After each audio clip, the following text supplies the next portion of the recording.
ஆன்மீகம் அப்படின்றது அது வாழ்க்கை. பிறந்ததிலிருந்து இந்த உலகத்தை விட்டு நம்ம போற வரைக்கும் ஒவ்வொரு மனிதனுடைய வாழ்க்கையில் ஆன்மீகம். வாழ்க்கையில் ஒரு பகுதி இல்லை ஆன்மீகம். வாழ்க்கை ஆன்மீகம்தான் வாழ்க்கை. ஒவ்வொரு மனிதனுக்கும், ஆணுக்கும் பெண்ணுக்கும் நல்ல மனதோடு வாழ வேண்டும். தீமைகள் நீக்கிக் கொண்டவர்களாக வாழ வேண்டும். இதுதான் ஆன்மீகம். இத்தனை வயதிற்கு அப்புறம் ஆன்மீகம். இந்த வம்சத்தினர் ஆன்மீகத்தில் இருப்பவர்கள், இந்த குடும்பத்தில் இருப்பவர்கள் ஆன்மீகத்தில் இருப்பவர்கள், தலைமுறை தலைமுறையாக இவர்கள் மட்டும்தான். அவ்வாறு அல்ல. ஒவ்வொரு மனிதனும்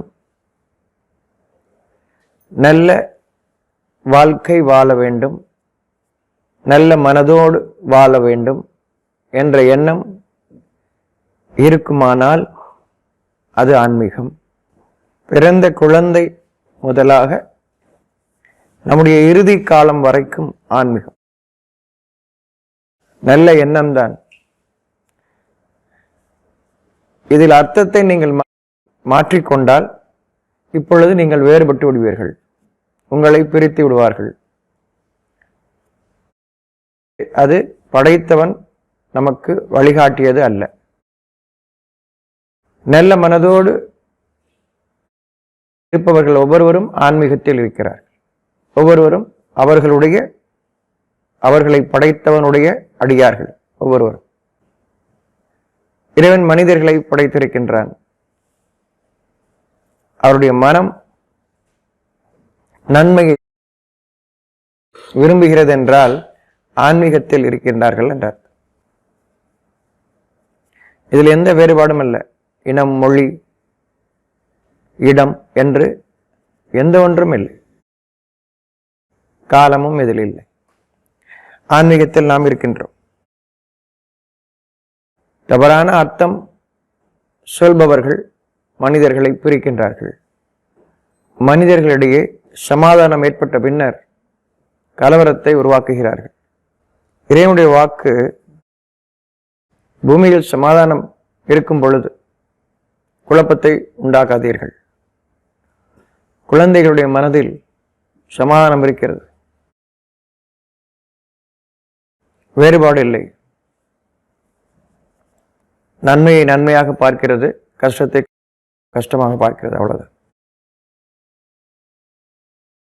சமாதானத்துடன் இருக்கிறது. நன்மையை நாம் தீமை என்றும் தீமையை நன்மை என்றும் மாற்றி கூறும்போது குழப்பத்தை உருவாக்குகின்றோம்.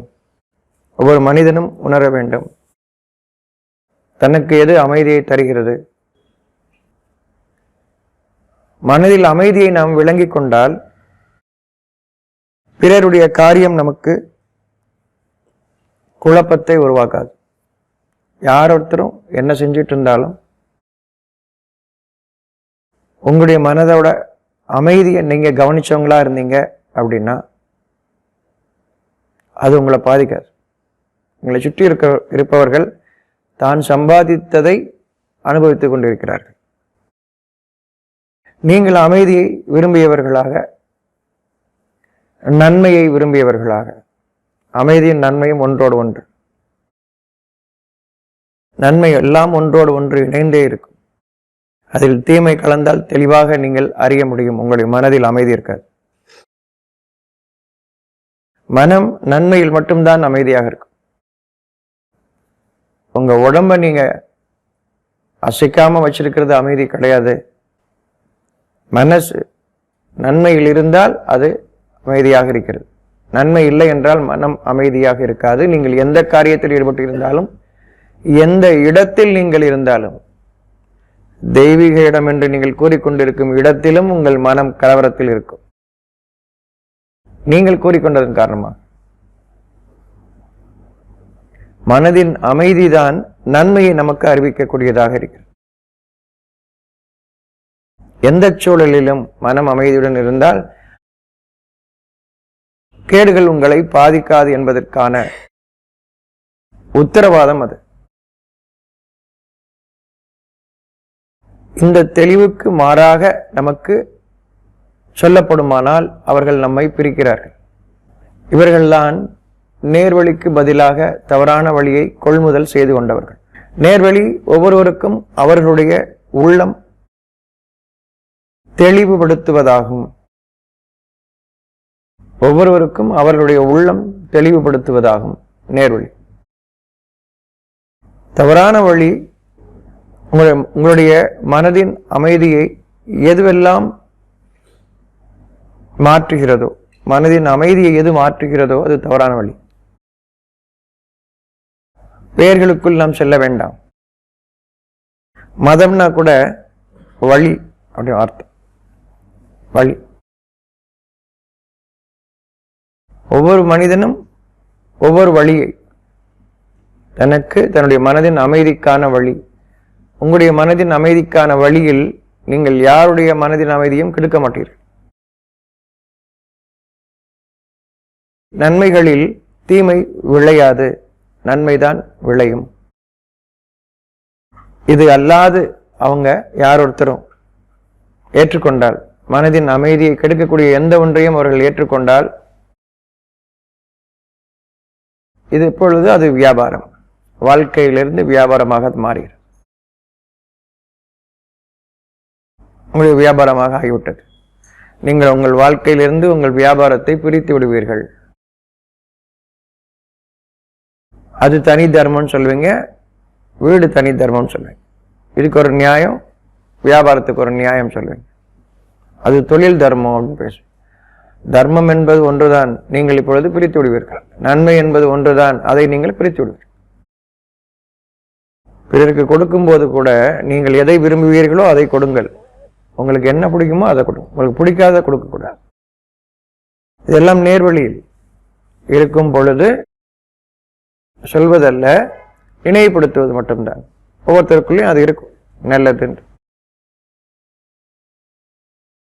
அவை வேதம் நினைவூட்டுகிறது. எதில் வாழ்ந்து கொண்டிருக்கிறோமோ அதை நினைவூட்டுகிறது. வேதத்தின்படி வாழ்வது என்றால் புதிதாக ஏதோ ஒன்று நமக்கு சொல்லப்பட்டு அதன்படி வாழ்வது, அந்த பாதையில் வாழ்வது அப்படி அல்ல. மனிதன் அமைக்கப்பட்டிருப்பதே வேதத்தின்படிதான். நாம் விலகிவிட்டோம். நினைவுபடுத்தப்படுகிறது வேதத்தின் வாயிலாக, உண்மையின் வாயிலாக. நம்முடைய நிலைக்கு நாம் மீள்கின்றோம். விலகிய நாம் மீள்கின்றோம். வாழ்க்கையில் இருந்து நன்மையை நீங்கள், அதாவது மனதின் அமைதியை நீங்கள் விளக்கக்கூடிய காரியங்கள் ஈடுபடும் போது அது வியாபாரமாகிறது. அந்த வியாபாரம் லாபம் தராது. இறைவன் கூறுகின்றான், அந்த வியாபாரம் லாபம் தராது. மனதின் அமைதியை கெடுத்து கொண்ட ஒரு வியாபாரம். உங்களுடைய மனம் அமைதியாகவே இருக்கும். மனதில் அமைதி கெடுகிறது என்றால் உங்களுடைய அந்த வியாபாரம் லாபம் தராது. அவர்கள் நேர்வழி பெற்றவர்களும் அல்லர். யார் ஒருத்தரையும் நம்ம வேதத்திலிருந்து ஒரு செய்தி நமக்கு வரும் பொழுது யார் ஒருவரையும் நாம் பார்ப்பதற்கு இல்லை. யாரையும் பார்க்காதீங்க, நான் என்ன பண்ணிட்டு இருக்கேன் மட்டும் பார்க்க. நம்ம ஒவ்வொருத்தரும் வேதத்தின் செய்தியிலிருந்து நான் எவ்வாறு இருக்கின்றேன், நான் எவ்வளவு தூரம் விலகி இருக்கின்றேன், இப்பொழுது நான் மீள வேண்டும், இவ்வளவுதான் வேதம் நமக்கு வழிகாட்டக்கூடிய. நான் மீள வேண்டும், வேதம் காட்டக்கூடிய பாதை. யாருக்கும் காட்டுவதற்கு இல்லை என்று தெளிவாகும் போது நான் வேஷமிடுபவனாக இல்லை. யார் ஒருவரும் வேஷமிட வேண்டியதில்லை. இந்த பாதையை பின்பற்றுவர்கள் என்ற வேஷம் இல்லை. ஒவ்வொருத்தருக்கும் தனி பாதை. ஆன்மீகத்தில் இருக்கிறார்கள், ஆன்மீக பாதை, இறைவழி பாதை, நேர்வழி பாதை, சத்திய பாதை, எந்த பெயர்களில் நீங்கள் அழைத்தாலும் தனித்தனியான பாதை. கூட்டங்களாக அல்ல. உங்களுடைய குடும்பம் ஒரு சோதனை, ஒரு கூட்டமாக உங்களை ஆக்கி இருக்கிறது. அதில் தனித்தனியாக நீங்கள் ஆன்மீகத்தோடு வாழ்ந்தால் ஒருவர் மற்றவர்களுக்கு உதவியாக இருக்கின்றீர்கள். ஆன்மீகத்தில் தான் நீங்கள் உதவியாக இருக்க முடியும். ஒருவர் மற்றவருக்கு உங்களுக்கு கொடுக்கப்பட்டதிலிருந்து மனதை கவனித்தவர்களாக, மனதின் அமைதியில் உங்களுடைய நன்மையை அறிந்தவர்களாக நீங்கள் கொடுப்பவர்களாக இருப்பீர்கள். அவ்வாறு நீங்கள் இல்லை என்றால், உதாரணம் கூறுகின்றான். நெருப்பை மூட்டிய ஒருவனின் உதாரணம். நீங்க நல்லதுன்னு செய்வீங்க, அது அவனை சுற்றிலும் ஒளி வீசிய போது அப்படின்னா என்ன அர்த்தம்? நீங்க செய்யக்கூடியதை மற்றவர்களும் செய்வாங்க, உங்களை பின்பற்றியது போன்று இருக்கும். உங்களுடைய ஒளியை அவன் அணைத்து விடுகின்றான், பறித்து விட்டான். நீங்க தான் ஆரம்பிச்சீங்க, எல்லாரும் செய்யறாங்க, வெளிச்சத்தை பார்க்குறாங்க, உங்க வெளிச்சத்தை நீக்கிறோம். வாழ்க்கையாக இல்லாமல், ஆன்மீக எண்ணத்தோடு இல்லாமல், ஆன்மீகம் என்றால் நன்மையான எண்ணம் இல்லாத போது உங்களுடைய வெளிச்சத்தை அவன் பறித்து விடுகின்றான். ஏன் நீக்கி விடுகின்றான்? வெளிச்சம் என்பது தெளிவு, மனதின் தெளிவு. என்ன தெளிவு? நன்மை வேண்டும் என்பதுதான் தெளிவு. ஒட்டுமொத்த படைப்புகளும் நீங்கள் பயன்படுத்துவதற்காக, அதில் வேறு மறுபயிற்சி இல்லை. வனங்கள் முதலாக பூமி வரையிலும் உள்ள யாவும் நீங்கள் பயன்படுத்துவதற்குத்தான். உங்கள் கவனம் அதன் மீது, இதுதான் வியாபாரமாக்கி விட்டீர்கள். நன்மையை மறந்தால் நீங்கள் வியாபாரமாக்கி விட்டீர்கள்.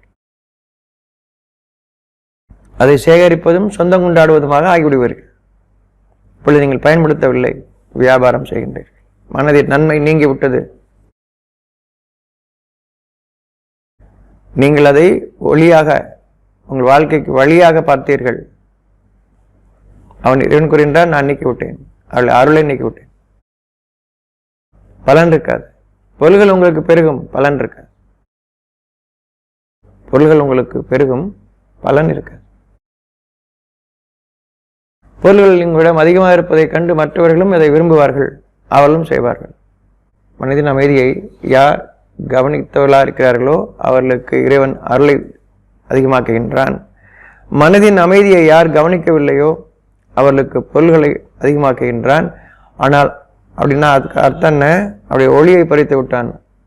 வெளிச்சம் தராது, அவனுக்கு வழிகாட்டாது, பலன் தராதுன்னு அர்த்தம். எல்லாம் இருக்கு, ஆனா பலன் தராது, நன்மையான பலன் தராது. பார்க்க முடியாத கார் இருளில் அவர்களை விட்டு விட்டார். இதெல்லாம் இருந்தா நல்லா இருக்கும்னு நினைச்சாங்களோ அதெல்லாம் இருக்கு, ஆனா நல்லா இல்லை. நல்லா இருக்கு, மனசுல அமைதி. நல்லா இருக்குதுன்னா என்ன? மனதின் அமைதி தான் நல்லா இருப்பது. கோடிக்கணக்கான ரூபாயில கார் வாங்கி வச்சுட்டு வெளியே எடுக்காம எத்தனையோ பேர் இருக்கு இல்லையா? எடுக்கவே மாட்டேன், எடுக்க முடியாது. அதில் அவங்களுக்கு சுகமே இல்லை.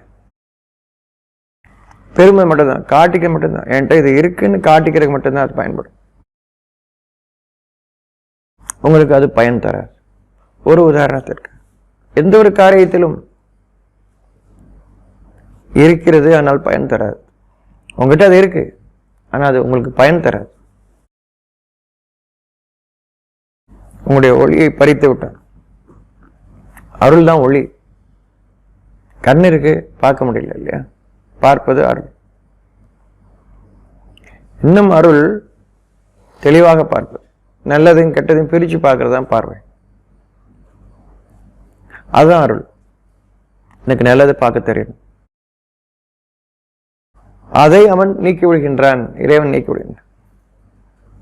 தவறான வழியை கொள்முதல் செய்து கொண்டவர்கள். மனதில் நல்ல எண்ணம் இல்லை அப்படின்னா வாழ்க்கை முடிந்தது. நீங்கள் எந்த பிரிவில் இருந்தாலும் சரி, நீங்கள் உங்கள் தெளிவை பின்பற்றுவதற்கு பதிலாக இறைவனை பின்பற்றுகிறேன் என்றால் தெளிவை பின்பற்றுகிறீர்கள் என்ற அர்த்தம். எது உங்களுக்கு தெளிவாக்கப்பட்டதோ அதை நீங்கள் பின்பற்றுகிறீர்கள். இதுதான் இறைவனை பின்பற்றுதல். நீங்கள் நன்மையை ஏற்றுக்கொண்டீர்கள், தீமையை விலக்கி விட்டீர்கள், இறைவனை பின்பற்றுகிறீர்கள். இல்லைன்னா வெறும் சடங்கு செய்யறாங்க. நம்முடைய இடங்கள் மாறி இருக்கிறது. நாம் இருக்கும் இடம் ஒன்று வட்ட வடிவத்தில் இருக்கிறது, அல்லது முக்கோண வடிவத்தில் இருக்கிறது, இல்லைன்னா சதுர வடிவத்தில் இருக்கிறது. அவ்வளவுதான் வித்தியாசம். செய்யும் காரியங்கள் எல்லாம் ஒன்றுதான்.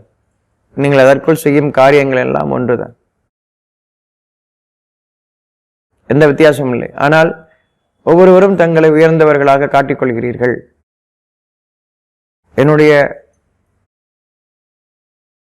நான் தேர்ந்தெடுத்தது முக்கோணம், இது உயர்ந்தது. நான் தேர்ந்தெடுத்தது வட்ட வடிவம், இதுதான் உயர்ந்தது, சதுர வடிவம் தான் இன்னும் உயர்ந்தது, நாங்கள் தான் ஆதியில் இருந்து இருக்கின்றோம் என்று நீங்கள் கூறிக்கொள்வீர்கள். செய்யும் காரியம் அனைத்தும் ஒன்றுதான், ஒரு வித்தியாசம். மனதின் அமைதியை எது கெடுக்கின்றதோ நாம் செய்யக்கூடிய காரியங்கள் வாழ்க்கை அல்ல, அது வியாபாரம். இந்த வியாபாரத்தில் லாபம் இல்லை. மனதின் அமைதியோடு நீங்கள் செய்யக்கூடிய காரியங்களில் இறைவனுடைய அருள் இருக்கிறது. அதை இறைவன் ஏற்றுக்கொள்கின்றான். என்றென்றும் அழியாத வியாபாரம் இறைவன் நமக்கு காட்டக்கூடிய வாழ்க்கையில் நன்மையை மட்டும் மனதில் கொண்டவர்களாக நாம் வாழும் பொழுது என்றென்றும் உங்களை பற்றி யாருக்கும் தெரியாது, தெரிய வேண்டியதும் இல்லை. நம்மை பற்றி இறைவன் வெளிப்படுத்தினால் தவிர, படைத்தவன் வெளிப்படுத்தினால் தவிர தெரிய வேண்டியதில்லை. வாழும் பொழுது நீங்கள் நன்மையில் வாழக்கூடியவர்களாக இருந்தால், மனதின் அமைதியை விரும்பக்கூடியவர்களாக இருந்தால், உங்களுக்கு கொடுக்கப்பட்ட இதிலிருந்து கொடுப்பவர்களாக நீங்கள் இருப்பீர்கள். மனிதர்கள் உங்களை அறிந்தவர்களாக இருப்பார்கள். வாழும் மனிதர்கள் அறிந்தவர்களாக இருப்பார்கள். அவ்வளவுதான். நம்மளை பற்றி மற்றவர்களுக்கு தெரியும் அப்படின்னா, நம்ம வாழும்போது தெரியும். நம்மளை பார்த்துருக்கவங்களுக்கு தெரியும், ஆமா பார்த்துருக்கேன், தெரியும். அவ்வளோ. இல்லாத போது இல்லை. நீங்க தெரியணும்னு விரும்புறது உங்களுடைய காலத்திற்கு பின்னரும் நீங்கள் மற்றவர்களுக்கு தெரிய வேண்டும் என்று விரும்புகிறீர்கள். இப்பொழுது நீங்கள் வியாபாரம் செய்கின்றீர்கள். அந்த வியாபாரம் லாபம் தராது, உங்களுக்கு நன்மை தராது. உலகம் முழுவதும் நீங்க பார்த்தீங்கன்னா இதுதான் பண்ணிட்டே இருக்கிறேன். என்றென்றும் அணையா விளக்கு, அணையா அடுப்பு என்றெல்லாம் பேசுகிறீர்கள். ஒன்றை படைத்திருக்கின்றான் சூரியன், இல்லையா? படைத்திருக்கின்றான். அவன் எங்கேயும் இது அணையாது என்று அறிவிக்கவே இல்லை. நீங்கள் அணையா விளக்கு என்று கூறுகின்றீர்கள், அணையா அடுப்பு என்று கூறுகிறீர்கள், பெருமை கொள்கிறீர்கள்.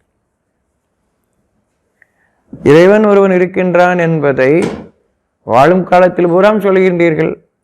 ஆனால் உங்களை இறைவனாக ஆக்கிக் கொள்ளும்படி மனதில் நினைக்கின்றீர்கள். ஒவ்வொருவர் அவ்வாறு ஒவ்வொரு மனிதனையும் உருவாக்குகின்றீர்கள். உலகம் முழுவதிலும் அவர்களை கொண்டுதான் பிரிவுகள் உருவாகிறது. வாழும் காலத்தில் வாழும் மனிதர்கள் உங்களை அறிந்தவர்களாக இருக்கிறார்களா? நல்ல மனிதர்கள் என்ற எண்ணத்தில் இவ்வளவுதான். இங்கு எந்த கேடும் இல்லை, இதில் எந்த கேடும் இல்லை. நன்மைகள் ஒவ்வொரு மனிதனிடம் இருக்கின்றது. நாம் சென்ற பின்னர், நாம் வருவதற்கு முன்னரும் இருந்தவன் இப்பொழுதும் இருக்கின்றான், நாம் சென்ற பின்னரும் அவன் இருக்கின்றான். அதை மறந்து விடுகிறீர்கள். அறிவிக்கும் போது இறைவன் என்று கூறுகிறீர்கள், ஆனால் உங்களை இறைவனாக்கிக் கொள்கிறீர்கள். இறுதியாக நீங்கள் சொல்ல வருவதுதான் நானே கடவுள் என்று சொல்ல வருகிறீர்கள். ஒவ்வொருவரையும் ஒன்று சொல்கிறீர்கள், இல்லை என்றால் இன்னொரு ஆக்கி விடுகிறீர்கள். இறைவன் என்று ஆக்கி விடுகிறீர்கள். லாபம் தர அவருடைய ஒளியை அவன் பறித்து விட்டான். கார் இருளில் அவர்களை விட்டு விட்டான். ஆனால் அவர்கள் வெளிச்சத்தில் இருப்பதாக நினைத்துக் கொள்கிறார்கள். அடிப்படையான விஷயம் அது. இதை கொண்டுதான் எல்லா பிரிவும் ஏற்படுது. நீங்க இன்னைக்கு எல்லா பிரச்சனைகள்லாம் உலகம் முழுவதும் பேசிட்டு இருக்கீங்களோ, அந்த அடிப்படை இதுதான். இந்த அடிப்படையை நீங்கள் விட்டுவிட்டால் இன்னும் அதிகமான பிரச்சனைகளை நீங்கள் ஆகிக்கொண்டே இருப்பீர்கள். எந்த ஒன்றிலும் ஒவ்வொன்று பிரச்சனையும் தீர்ப்பதற்கான பல வழிகள் நீங்கள் தேடுவீர்கள். நீங்கள் பிரச்சனையை உருவாக்க மட்டும்தான் உங்களுக்கு தெரியும், தீர்ப்பதற்கு அல்ல. தீர்க்க வேண்டும் என்று நீங்கள் விரும்பினால் ஒவ்வொருவரும் தனித்தனியாக அவர்களுடைய மனதின் பக்கம் திரும்ப வேண்டும், மீள வேண்டும். அவர்கள் நீங்கள் என்ன கேடுகளை செய்தாலும் உருவாகக்கூடிய குழந்தை நேர்வழியில் உருவாகிறது. அந்த குழந்தை அதனுடைய மனதின் பக்கம் திரும்ப நேர்வழி பெறுகிறது. இது மட்டும்தான், எந்த வழிகளிலும் இல்லை. புரிந்து கொள்ளுங்கள், எந்த வழிகளிலும் நீங்கள் நேர்வழியில் செல்வதற்கு இல்லை. ஏற்றுக்கொள்ளாதவர்களை பற்றி அறிவிக்கின்றான். அவர்கள் செவிடர்கள், ஊமையர்கள், குருடர்கள், மீளமாட்டார்கள். உள்ளத்தின் பாதையில் திரும்பாத வரையில் உள்ளம் உங்களுக்கு நன்மையை மட்டும் அறிவிக்கின்றது. அந்த நன்மையை நீங்கள் அறிய வேண்டும் என்றால் நீங்கள் மனதில் அமைதியை விரும்பியவர்களாக, அதுதான் நம்முடைய இயற்கை. இயற்கை என்பது மனதின் அமைதியாகும். பொருள்கள் இயங்கும், மனிதனின் மனம் அமைதியில் இருக்கும். இதுதான் இயற்கை. மனிதனின் மனம் அமைதி இல்லை என்றால் அது இயற்கை அல்ல. இயற்கை என்பது மனிதனின் மனதோடு இணைந்தது. மனிதனின் மனம் அமைதியுடன் இருந்தால் இப்பொழுதுதான் அதற்கு பெயர் இயற்கை. நீங்கள் காடுகளை வளர்ப்பதோ, மரம் செடி கொடைகளை வளர்ப்பதோ, காய்கறிகளை வளர்ப்பதோ, பழங்களை வளர்ப்பதோ அல்ல. ஆறுகளை உருவாக்குவதோ, மலைகளை உருவாக்குவதோ அல்ல. மனிதனின் மனம் அமைதியுடன் இருத்தல் வேண்டும். இதுதான் இயற்கை. மனிதனின் மனம் அமைதி இல்லை என்றால் நீங்கள் ஏற்படுத்திய எந்த ஒன்றும் இயற்கை அல்ல, அது பேரழிவு உருவாக்க இருக்கிறது. அதற்குரிய சாட்சியம் அவனுடைய மனதில் அமைதி இல்லை. நீங்கள் ஏற்படுத்திய எந்த ஒன்றும் அவனுடைய மனதில் அமைதியை தரவில்லை. மனிதனின் மனதில் அமைதி இல்லை என்றால் அதற்கு பெயர் இயற்கை இல்லை. மரம் செடி கொடிகளும் பறவைகளும் மிருகங்களும் அல்ல இயற்கை. மனிதனின் மனம் அமைதியுடன் இருத்தல் தான் இயற்கை. அகிலங்கள் அதற்காக உருவாக்கப்பட்டது. மனிதனின் மனம் அமைதியுடன் இருக்க வேண்டும் என்பதற்காக. மனிதனை கொண்டுதான் இந்த அகிலம். யாவும் அழிந்துவிடும். மனிதன் இல்லை என்றால் யாவும் அழிந்துவிடும். மனிதனாக இருந்தால்தான் மனிதனுடைய மனம் அமைதியுடன் இருத்தல் வேண்டும். இது உங்களால் உங்களுடைய அறிவை கொண்டு சாத்தியமில்லை என்பதை உணர்கின்றீர்களா?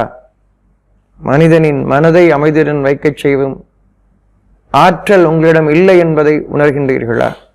வேண்டும் என்பதை உங்களால் மறுக்க இயலாது. மனிதனின் மனம் அமைதியுடன் இருக்க வேண்டும் என்பதை உங்களால் மறுக்க இயலாது. வேண்டும், வேண்டுதல். விரும்புகின்றீர்கள். ஆன்மீகத்தில் பாதையில் நீங்கள் இருக்கின்றீர்கள். உங்களுடைய மனதின் அமைதிதான் இந்த அகிலம், அதனுடைய இயற்கை. நன்மை உங்களுக்கு விளைய இருக்கிறது என்பதை அறிவிக்கக்கூடிய செய்தியும் அதுதான்.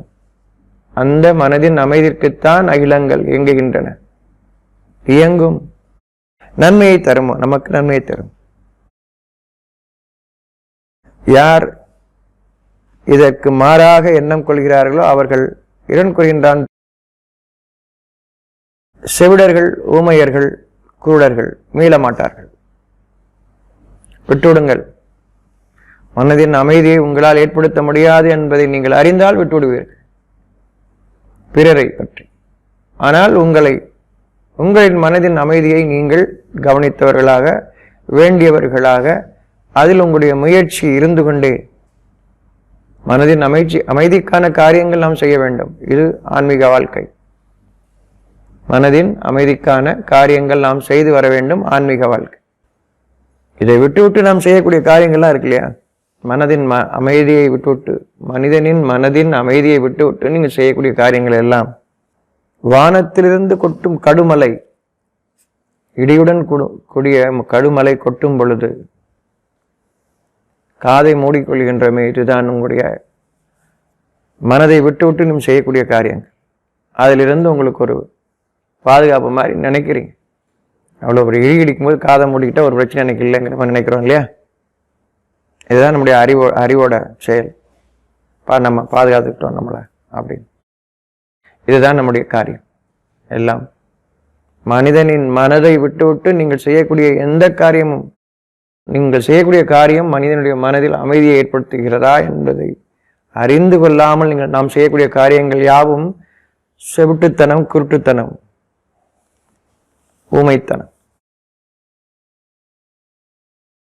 நம்முடைய வாழ்க்கையில் ஒவ்வொரு பகுதியிலும், ஒவ்வொரு வார்த்தையிலும், ஒவ்வொரு காட்சிகளிலும் நாம் பார்க்க வேண்டும். நாம் ஊமையர்களாக இருக்கின்றோமா, செவிடர்களாக இருக்கின்றோமா, குருடர்களாக இருக்கின்றோமா என்று நாம் பார்க்க வேண்டும். மனதின் அமைதியை கெடுத்துக் கொண்டிருக்கின்றோமா என்பதை பார்க்க வேண்டும். உங்கள் காதுகளை நீங்கள் வைத்துக் கொண்டதன் காரணமாக பாதுகாப்பவர்களாக நீங்கள் உணர்கிறீர்கள். அறிந்து கொள்ளுங்கள், உங்களை சூழ்ந்தவனாகவே இருக்கின்றான். நீங்கள் என்ன செய்கிறீர்கள் என்பதை அவன் பார்த்தவனாகவே இருக்கின்றான். தெளிவை நீங்கள் கேட்கின்றீர்களா? அதாவது தெளிவு எதுக்காக நமக்கு தேவை? நல்லது எனக்கு வேணும்னு விரும்புகிறோம் இல்லையா? ஆன்மீக வாழ்க்கையில் வாழ்வதற்காக. ஆன்மீக வாழ்க்கை என்பது வயதிற்கு உட்பட்டதல்ல. மனிதனாக வாழ வேண்டும் என்றாலே ஆன்மீகத்தில் தான். ஆன்மீகம் நம்மோடு கலந்தது, உயிரோடு கலந்தது, உடலோடு அல்ல, உயிரோடு கலந்தது ஆன்மீகம். அழியக்கூடிய உடலோடு தொடர்புடையதல்ல, நிலையானது. நிலையானது யாவும் உயிரோடு தொடர்புடையது. நன்மைகள் யாவும் உயிரோடு தொடர்புடையது. உருவத்திற்கு வந்துதான் நம்மை பிரிக்கின்றார்கள். ஞாபகம், உருவத்துக்கு வந்தாச்சுன்னா நம்மளை பிரிக்கிறாங்க, குழப்பம் அடைய செய்கிறாங்க. மனசு குழம்பிடும். நீங்க உருவத்துக்கு வந்துட்டீங்கன்னா மனசு குழப்பம் அடைஞ்சிரும். இனி நீங்கள் மயக்கத்தில் தான் காரியம் செய்ய வேண்டும், போதையில் தான் காரியங்கள் செய்ய வேண்டும். நல்ல காரியம் நினைச்சுக்கிட்டு நல்லதுன்னு சொல்லியிருக்காங்க, அதை செஞ்சா தெரியுமா? இல்லை, சொல்லியிருக்காங்க, எல்லாரும் செய்யறாங்க, எல்லாரும் சொல்லியிருக்காங்க, தெரியுமா நல்லதான்னு? தெரியாது. இனி நாம் போதையில் தான் காரியங்கள் செய்பவர்களாக இருக்க முடியுமே தவிர தெளிவோடு அல்ல. இனி வார்த்தைகள் பூரா நம்ம பயன்படுத்துவோம். உங்களுடைய மொழிகள் வார்த்தைகள் எல்லாம் அதிகமாயிரும். இனிமேல் நீங்க நியாயப்படுத்துறதுக்காக நிறைய வார்த்தைகளை கண்டுபிடிச்சுக்கிட்டே இருப்பீங்க. நன்மையை சொல்றதுக்கு வார்த்தையே தேவையில்லை. மறைக்கிறதுக்கு நிறைய பேச வேண்டியிருக்கு. புதிய வார்த்தைகள். உங்கள் மொழி வளர்ந்து கொண்டே இருக்கும். மொழியின் வளர்ச்சியை நீங்கள் ஆக்குவீர்கள். ஏமாற்றிக் கொள்வதற்காகவும் பொய்யும் புரட்டுவதற்காகவும். நன்மைக்கு நிறைய பேச வேண்டியதே இல்லையா? உங்கள்கிட்ட ஒன்று இருக்கு. ஒருத்தர் கேட்டு வர்றாரு, நீங்க அப்படி பார்த்தா மட்டும் போதும், எடுத்துக்கணும், அவ்வளவுதான், சொல்லப்பட வேண்டிய அவசியம் இல்லை. ஆனால் கொடுக்காம இருக்கிறதுக்கு நீங்க அரை மணி நேரமாவது பேசணும்.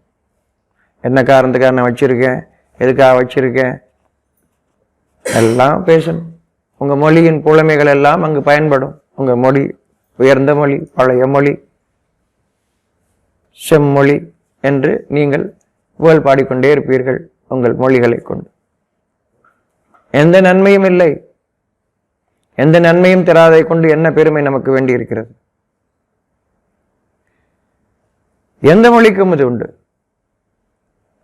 உணர்வு நன்மையை கொண்டு நீங்கள் வாழும்போது மொழி வித்தியாசத்தை நீங்கள் பார்க்க மாட்டீர்கள். அவன் யார், எந்த மனிதனும் எந்த மொழியை பேசிக் கொண்டிருந்தாலும் நீங்கள் வித்தியாசம் பார்க்க மாட்டீர்கள். மனிதனை மனிதனாக பார்ப்பீர்கள், அவ்வளவுதான். நீங்கள் வித்தியாசம் பார்க்கிறீர்கள் என்றால் உயர்வு தாழ்வு பார்க்கின்றீர்கள். இனி உங்களுடைய மொழி எந்த செம்மொழியாக இருந்தாலும் எந்த மொழியாக இருந்தாலும் சரி, என்ன நன்மை அதில்?